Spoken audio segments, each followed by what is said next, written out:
Una tirada, €1, 3 tirades, €2. Bola. Amb aquestes paraules s'anima els reusencs que participin al Bab Bola, una tradició molt arrelada a la ciutat que consisteix en rifar bàsicament confitura i panellets.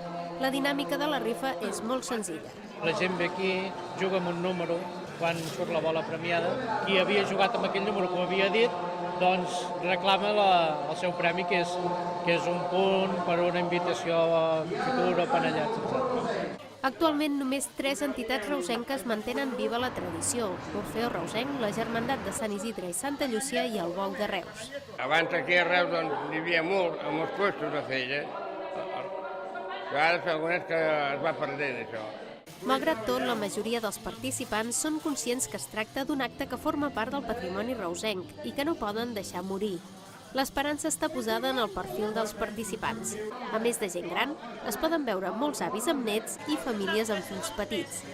Els meus pares ens portaven a la rifa. Recordem que quan érem petits cada any i volem seguir la tradició amb els nostres fills. Una safata. M'agrada molt vindre aquí i vinc molt, i ara més perquè el Bab Bola és tradicionalment conegut a Reus. I em sembla un acte molt social i amb una certa història molt important i fa gràcia, fa molta gràcia ser-hi.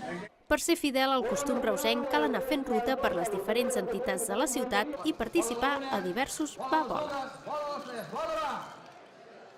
El número 6.